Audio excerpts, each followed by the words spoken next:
Artan Santo dëhëre turpi I një shteti që nuk guxon të mbyll një plagë të hapur. Një bankier u ekzekutua në mes të Tiranës në dritë të diellit më 26 qershor 2014. Më shumë se një dekadë më pas, Shqipëria ende nuk ka një drejtësi përfundimtare për një nga atentatet më të rënda të tranzicionit. Kur një krim I tillë mbetet pa përgjigje të plot, nuk dështon vetëm hetimi. Dështon vetë shteti. Ka vrasje që nuk mbeten vetëm ngjarje kriminale. Ka dosje që me kalimin e viteve shndërrohen në akta akuza morale ndaj qeverisë, prokurorisë dhe gjithë arkitekturës së drejtësisë. Vrasja e bankierit Artan Santo është një prej tyre. Ai u vra në qendër të Tiranës, pranë vendit të punës, në një atentat të organizuar nga persona të armatosur me motor, në një zonë të mbushur me lëvizje, kamera, institucione dhe prani shtetërore. Vetë profili I viktimës dhe mënyra e ekzekutimit e bën që ngjarja të trajtohej që atëherë si një goditje me peshë të jashtëzakonshme publike. Dhe pikërisht këtu nis turpi. Sepse nëse një shtet nuk arrin të zbardhë plotësisht një ekzekutim të tillë në zemër të kryeqytetit ndaj një figure të njohur të sistemit bankar, atëherë qytetari ka të drejtë të mendojë se problemi nuk është vetëm mungesa e provave. Problemi është mungesa e forcës, mungesa e vullnetit ose mungesa e guximit për të shkuar deri në fund.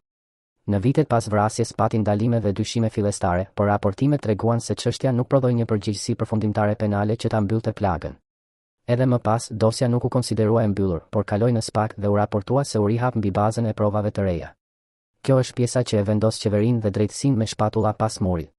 Sepse një shtet serioz nuk mund të kërkojë besim publik ndërsa mban pezull për kaq vite një nga dosjet më simbolike të krimit të organizuar në vend.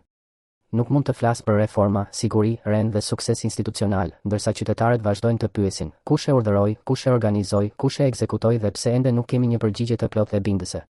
Fakti që çështja ju kalua SPAK-ut, pra strukturës së posaçme për korrupsionin dhe krimin e organizuar, tregon vetë peshën dhe natyrën e dyshimeve që kanë rënduar mbi këtë atentat.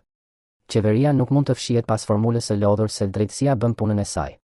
Jo në një çështje si kjo. Jo kur vitet kanë kaluar dhe opinioni publik ende nuk ka marrë të vërtetën që I takon. Sepse kur një krim I tillë mbetet I pasbardhur, dëmi nuk është vetëm juridik. Është politik, institucional dhe kombëtar. Mesazhi që shpërndahet është I frikshëm, se në Shqipëri mund të goditen figura të nivelit të lartë në mes të Tiranës dhe shteti prapë të mos arrijë ta mbyll dosjen me autor dhe përgjegjësi të qarta. Kjo nuk është vetëm dobësi. Kjo është rënim I besimit publik. Prandaj kjo nuk është më vetëm çështja Artan Santo.